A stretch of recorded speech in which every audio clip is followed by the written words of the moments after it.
Hello everyone and welcome to the 11th round of the 2024 International Racing League season. We're here in Finland at the Karjala Raceway for 36 laps around this famed circuit. This circuit is most known for holding the 24 Hours of Karjala and the former Karjala Grand Prix the Formula X used to do here.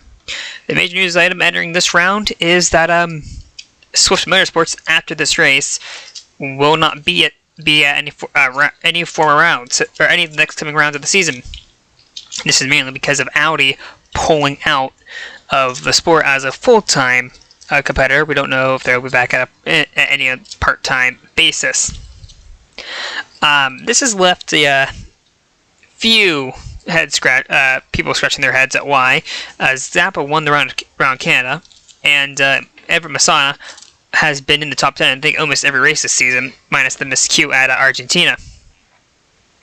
Masana has announced that she will try to compete the remaining rounds of the season, though she doesn't know in what car or if it's just going to be part-time efforts. Rumor has it that Rotroy might be interested in her taking over the 22 car for the rest of the season, considering Mike Connor is an intern driver, and quite frankly, this weekend seemed well over his head. He did well in Sweden, before getting taken up by down speeds. But here, he's been off the track more than he's been on the track, mainly in the S session, entering the turns 10 and 11, which is an S section, which then goes into turn 12. With all the fun pre-race news items out of the way, let's take a look at our starting grid. Since coming into the series, Team Dart has been on the front row in all of their starts so far. This time, Olivia Starlowska, the Polish driver, on pole. On her outside is Jussi Orolki, who by far has been the quickest car in all of practice. Just missed out during qualifying. Ivar Panders and Eric Monaco in Route 2. Monaco is currently Inge Eriksson's closest title rival. Row 3, Dylan Speeds and Laurentos Foth. Row 4, Everett Masana and Swift Motorsports' last start, and Brandy Thorne. Row 5 has both the full-time Scandinavian sport cars. Aiden Jackson and Kaylee Zappa in row 11. Zappa's, of course, last start for Swift Motorsports, possible last start of her IRL career. Unlike Masana, Zappa really hasn't had many people looking into her, which is kind of a shame. She's a really good driver, real talented.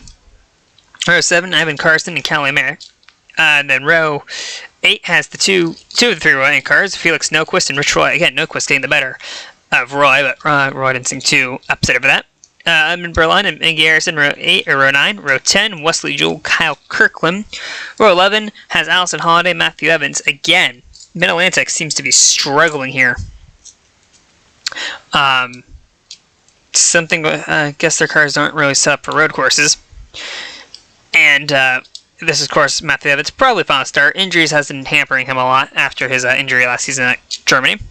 Row 12, Penn Harrington and Kyle West, about where we expected them. Vija Rougeau and Juan Sebastian is back. Sebastian, the Formula X driver for Dodge. This race running with the Michelle and Daughters team.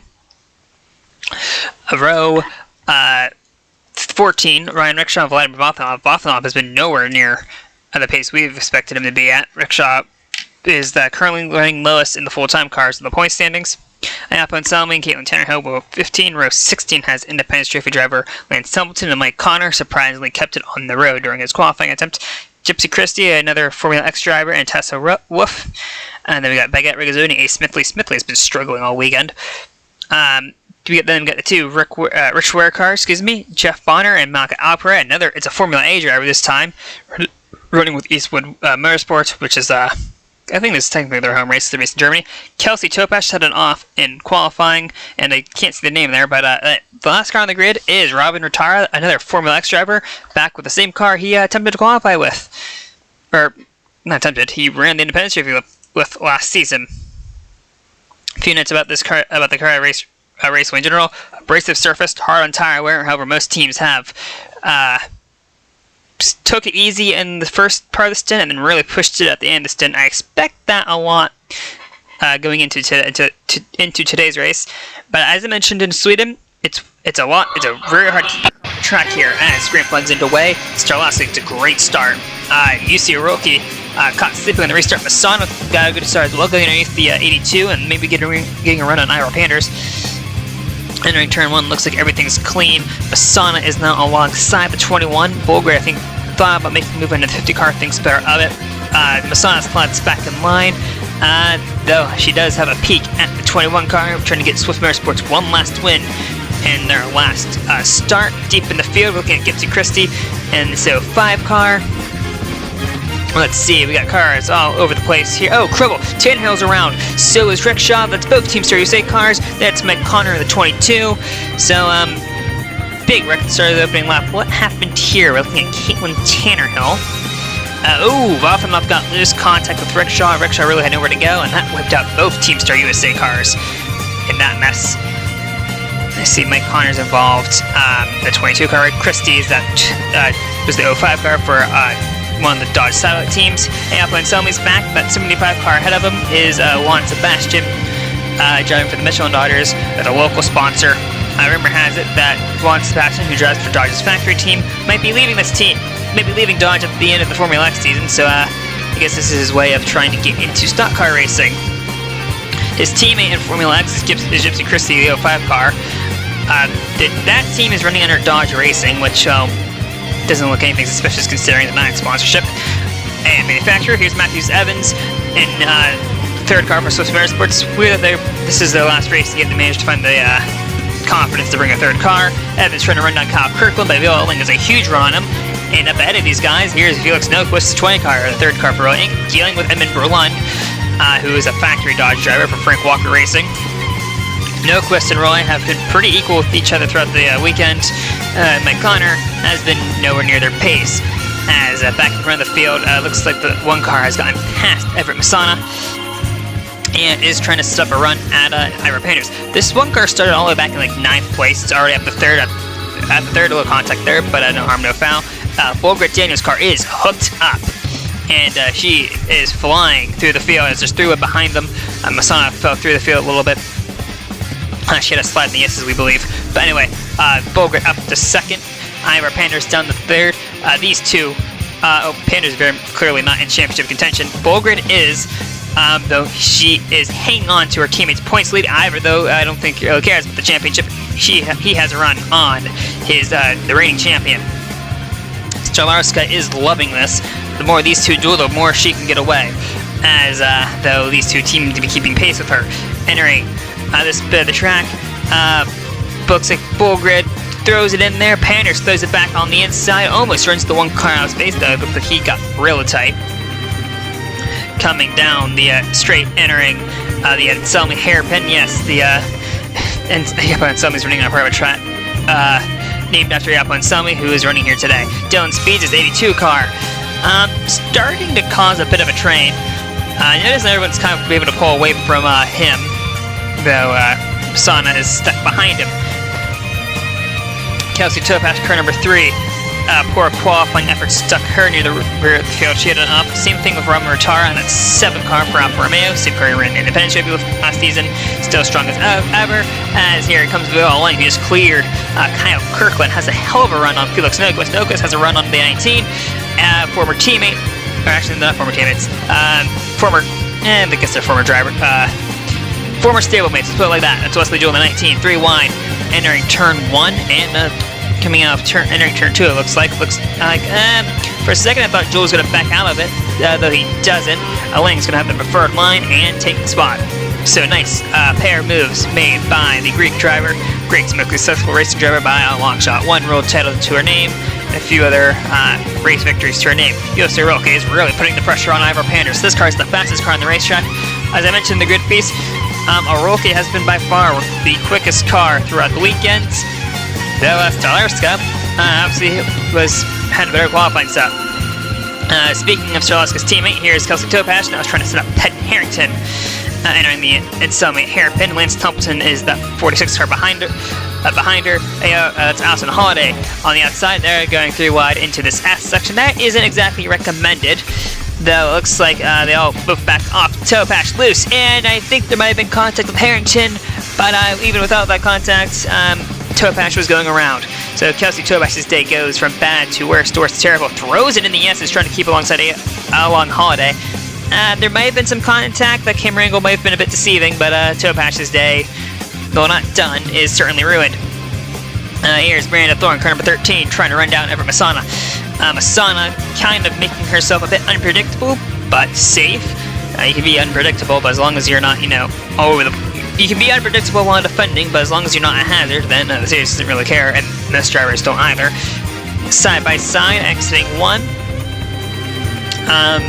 And 2, they're still having at it. Looks like the Thorne tries to squeezes out the 50 car and does so successfully, enough so that Aiden Jackson is going to peek his nose in.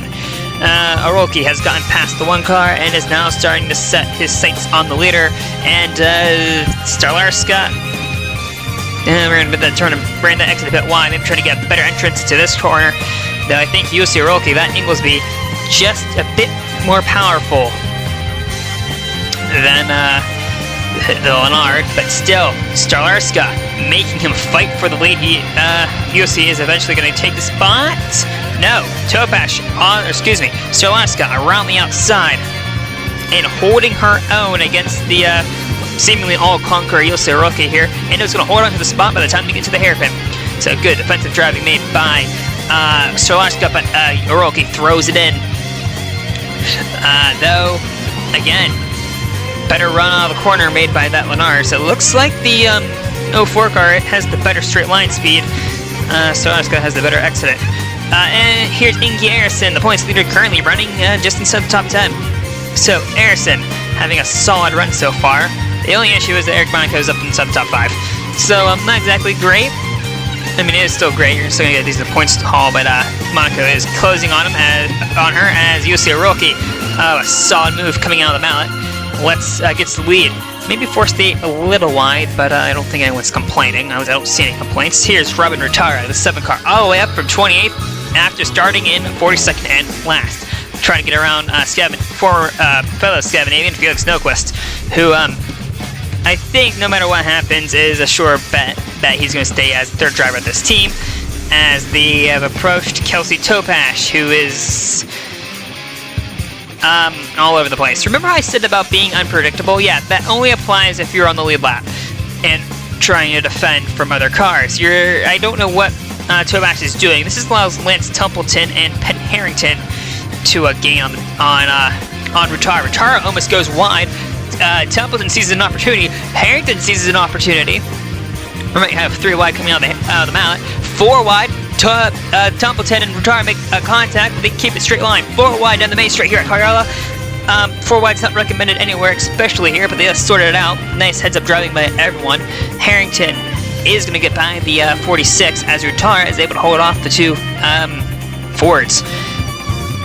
As Topash continues to be a nuisance now, she's just been caught by Allison Holiday, who tries to take out the 3 car and does so at the expense of herself.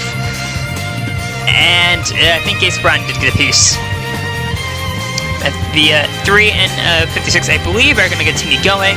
This little contact, though, with Case Bryan broke the toe link, and that's going to put the 52 car out of the race. Big, huge shame for Rich Ferrer Racing, as here's the 14 car, Base Smithley, who has made no progress. She's been struggling all weekend. Another car's been struggling, is at 65. You might have seen her in the background. As Dylan Speed leads his teammate, Eric Monaco. No team orders at Red Bull. I'd expect if there were, Monaco would be ahead of Speeds, and I forgot that Tanner Hill was involved in the lap 1 incident, so that's probably why she hasn't really made much ground. As, contact with Sebastian. Sebastian shows his displeasure, so we missed something between these two. Monica Albright, that's the pink 24 car behind the pair of them, making her first IRL start. Driving for the same team she drives at Formula A with, that's Eastwood Motorsports. Back with the Red Bull teammates. Let's see, is Speeds going to let Monica through, or is Monica going to have to work for it?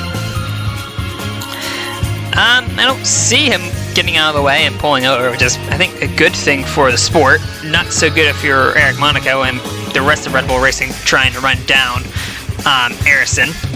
Though Ericsson needs to, I think, help her own potato bid by going faster. I think that's the best way to put it. Coming out of Mount, looks like Monaco's going to have a huge run on his teammate Speeds ran a bit wide, but not too much to cause any problems. Monaco peeks his nose out. Not the last second, but a little later than I think he wants to. Oh, there's Gase Bryant. They got the totaling fixed on the 52 car, so Gase Bryant back on track. Good to see him coming back. Monaco side by side with Speed. Is Speed gonna let him have it? Yes. No? Maybe. Yes. Dylan Speed doesn't really fight his teammate too hard. I think just didn't want to pull over and lose time. Here is Gase Bryant doing the best he can. Oh, whoa, hang on to it. That damage from earlier, I think, did a little bit more, because he should try to let the 54 go. Now they lost it on the curb, or that car just stepped out on him. Gase Bryant struggling out there at the moment, as Brady Thorne is now trying to deal with the 89 of Ada Jackson, who, no matter who's in that, with the exception of Noah Bell, Ada Jackson has, I think, thoroughly dominated whoever's in that second car.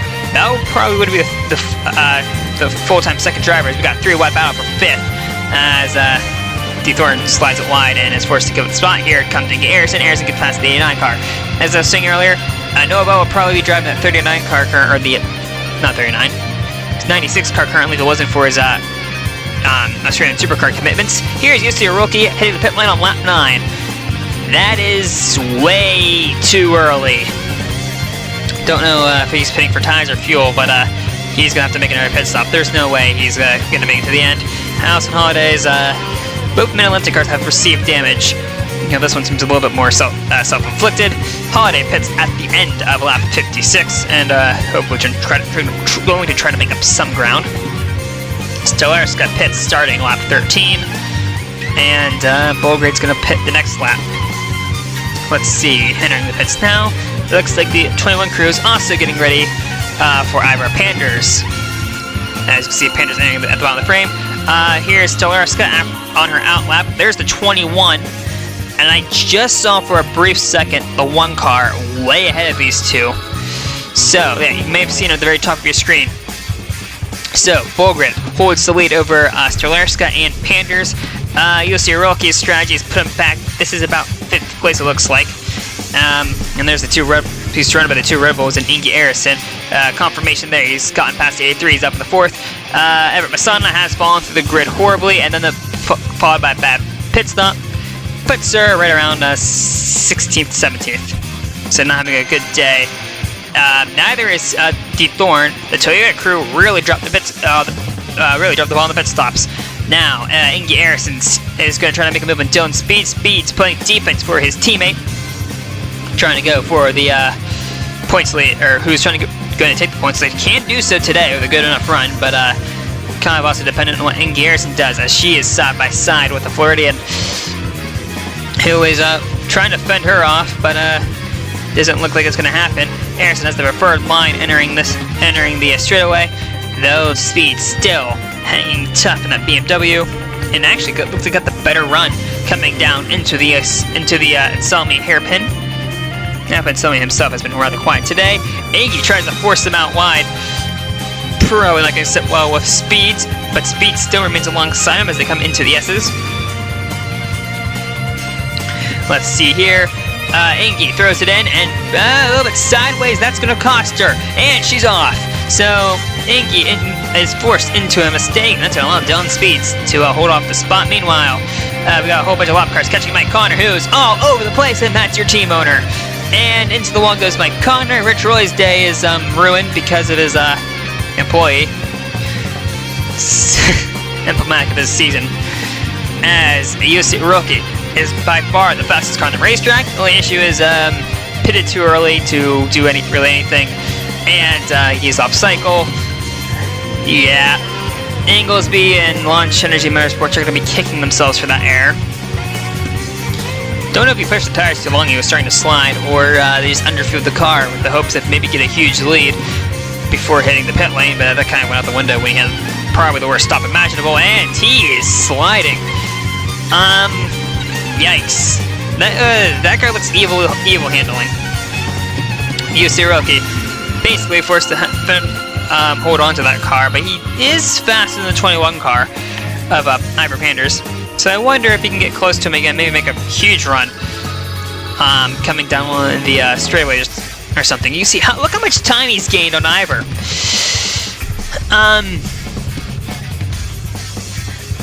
Yeah. Yeah, look at him. He was about half a second away from him on the main straight, and he is now alongside and past the 21 car. Panders is going to try to fight him, but there's really nothing he can do about it. This 04 car is something else today.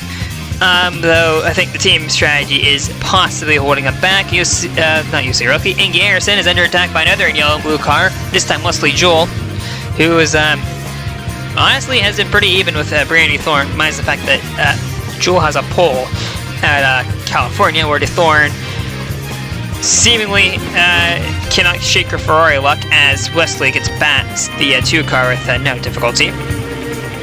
Wesley Joel also seems to have some bad luck. Lawrence Spoth has dropped through the grid.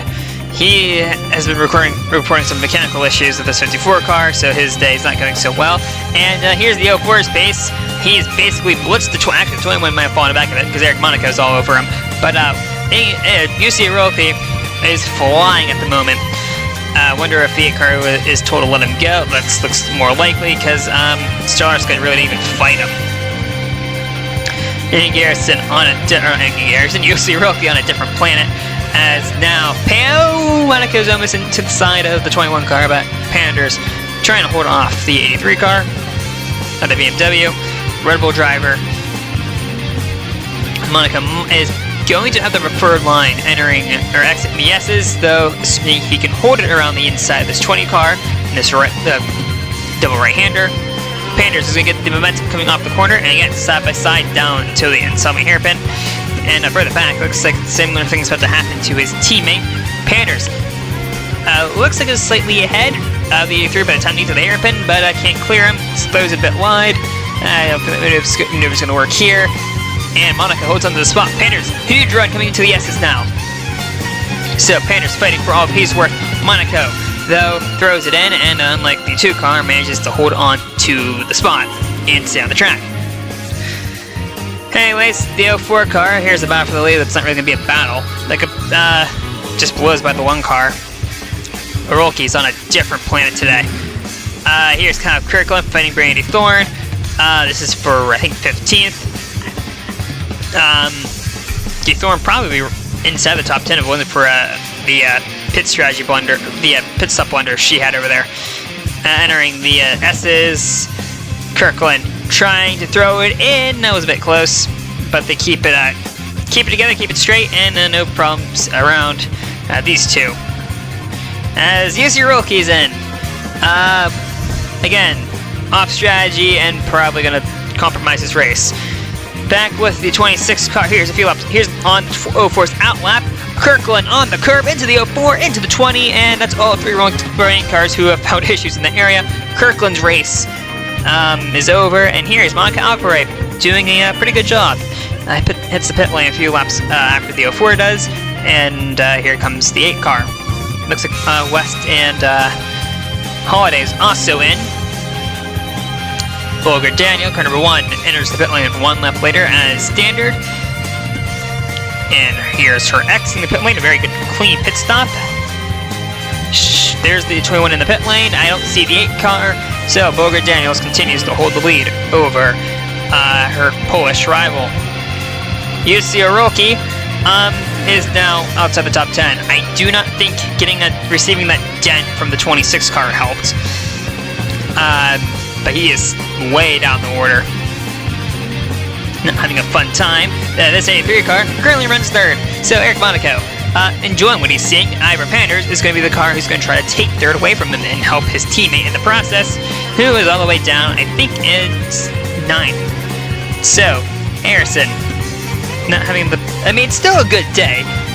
Top 10 is still a good run for her, but it's not as good as her points rivals, as Lance Templeton is doing good for the Independence Trophy. Just outside the top 10, which is huge points for any Independent Trophy driver. Brandy Thorne, I think, wanted to change that, but that's for her own gains. And Matthew Evans in that 10 car, who I think is the highest running Audi, I think just wants a good run. Anyways, so here's Olivia Starlarska, who is slowly running down this 1 car. So this race may not be over. This 8 car is about a tenth or so quicker in every sector of the racetrack, so about 0.3 cents quicker than the one, as you'll see Rocky, despite having that dent, is starting to charge. Problem is, he's all the way down in like 15th or something, so he won't be a factor for the win. And that's actually going to hurt his independence if he ever, because if he won today, he'd probably be near Danny Bouchard and around the top of the point standings. He is wide. I'm trying to get around another independent, Ryuho, who's also had a very quiet independent drift run so far. Here is the 04 now catching the 16, who's stuck behind the 29, Rich Roy. Viola Ling is the 16 car. Lance Templeton, another independent. Probably gonna do. Oh, that 04 car got a bit loose, but Templeton's probably gonna fight this 04 car harder than he needs to. A Rolke. Oh, Rolke's that's not how you want to take the turn into Rich Roy. That's more dense that he does not need. Yeah, you see Rolke. This day's gone from bad to worse to terrible. Back near the pointy end of the field where we care about. This is the battle for 5th. Dylan Speeds and Aiden Jackson. Speeds has fallen off a bit, though. Actually, the Speeds has been I think, 5th this entire race. Jackson wants 5th, and they two drives off the track a bit. That makes life relatively easy for the young Brit. This is for 9th. Edmund Berlund is going for 9th on Inge Eriksson. You saw Wesley Jewell in the background. He is gaining on these two cars, so I don't know if he's going to be a factor. If they stay side by side, he will be a factor. Inge covers off again the Brit, and here's the running order just so we have everything. Okay, this is for 7th, not for 10th, my bad. But yeah, there's the running order of the left-hand corner, and this shows 4 seconds the gap from the leader, and then it's another 4 seconds to 3rd place. Edmund Berlund, on the other hand, had a run on the 2 car, thinks better of it, ducks back in line, unless he's going to peek out really late. Inge seems better out in the exit of the corner, that carried down the main straight. Here comes Berlund. Berlund peeks his nose in 2. Inge was not expecting that car almost into the side of her. That kind of scared Inge a bit because Inge runs it a bit wide. Edmund Berlund's going to have a run coming down into 4. Inge holds it around the inside. Berlund, if he can hold it, is going to have the advantage coming into this double right-hander. Into the left-hander, now the double right-hander. Swinging it really wide. He's trying to get the most out of this car. It looks like he's ahead exiting the corner. Inge is going to have the run off the corner. Great stuff for Battle for 7. They've been side by side for nearly half a lap. Inge holds off Edmund Berlund. Wesley Jewell is close. Aopo and Selman fails to the pit lane. He doesn't think he was going to make it. Discretion, better part of valor. Meanwhile, the battle for 5th is heating up again. Aiden Jackson has caught Vladimir Vothnov and Kyle West. Both a lap down, both with damage, and both racing each other for position, and so they're really not entitled to, they don't have to listen to the blue flag rules because there's kind of a battle for position going on. Aiden Jackson wishes there are blue flags at the moment, as he's going to try to get around this 01 car. Dylan Speed's going to, I don't know, Speed stays in the jump of the 01. As coming down into turn 1. Oh, Jackson trying to get past the 172 car with a dive bomb. Speed's kind of just followed him in and just braked earlier. Common sense is a fun thing over there. But Aiden Jackson, his dive bomb with 172 actually kind of messed him up coming out of 3 because Speeds has to run now. Jackson goes defensive, gives him space but tries to pinch him off. Can't really do so. As they come into the left, into the double right-hander. Speed's going to do the same thing Edmund Berlund did, helps with Aiden Jackson driving wide. So, nice move made by Dylan Speeds. And looks like Edmund Berlund has gotten past Inge Eriksson. And then threw a block on Inge. So, good driving over here. Inge is going to try to take the take the position here on this left-hander. I think Berlund's going to do the same thing he tried earlier to take the spot away from him. Callie Mayer, that 96 car, has gone past Wesley Jewell and is also now clampering at the bit to get past these two. Inge has the run out of the corner and clears the 9 before they get to the hairpin. Speeds a bit loose coming on the power, exiting him out. That's going to give the 89, I think, a small, I won't say boost, but allow him to close on a little bit. And I have noticed that's Ira Panders in the foreground, or back. You may have seen him in the background. these two are catching him. So depending on if that was almost contact. If I'm receiving fuel, this might allow the other 89 or 82 to take the podium spot, as Jackson takes 5th. As now, 4th, excuse me, as now Olivia Starlarsk is in striking distance of the race leader. We got 2 laps to go. As now, I think Bogra doesn't think she can make it. I don't know if Olivia Starlarsk can make it or just doesn't care. But we got 2 laps to go to settle this out. Starlarsk has a huge run on the Norwegian. As they come down to turn number 1, Daniel shut the door entering turn number 1. Though Starlarska has a good run exiting that corner, looks low, peeks out the last second. The one car running a bit wide, and that's going to allow Olivia Starlarska to take the spot. Looks like Bogart was caught mirror driving and almost drove it off the road. As we got the 60 car, Kaylee Zappa. I don't think she's coming in. So Audi's last run of the full-time team ends the day with a not enough fuel. On the other hand, Poland is going to have a International Racing League winner. Olivia Starlarska, in her 3rd career start, Team Dart's 3rd career start, is going to taste the champagne here in Finland. Eric Monaco was able to hold on to 3rd and was actually gaining on Bulgar Daniels as well. Panders holds on the 4th. Jackson beats Speeds for 5th. And Berlin managed to get past Inge Eriksson, coming to the line to take home 7th, and same could be said for Joel and Mayer. Carson's and Thorne pretty much finished right where they started. UC Rolke's earlier pit strategy kind of cost him any good result. Robbie Rittard from 42nd on the grid comes home 14th. Matthew Evans comes home 15th, being the highest running Audi driver to get any highest running Audi driver in their final race. Lance Stapleton gets some decent independence trophy points. Everett Masana clearly had a qualifying set. Ryuho helps his independence trophy grid. Jeffrey gets some more points. Ace Smithley dealt with a dog of a car all day to come home 20th. Zepp managed to finish 21st after doing a splash and go. Harrington also comes in with the points along with her teammate Juan Sebastian, and I think this is his first start. This is his first start with Michelle Daughter's team comes home 23rd. And Viola Ling, also at the pit in the dying stages of the race for fuel, will score 8 points. The championship battle is starting to heat up, with Eric Monaco just being 5 points away from Inge Eriksson. You gotta remember last year that Bogart Daniels didn't win many races. She still came home with the title by being consistent. Monaco has yet to miss a race this year and has 9 top 10s in 11 starts, while Eriksson failed to qualify for the US 500 and doesn't have as many top 10s as Monaco does.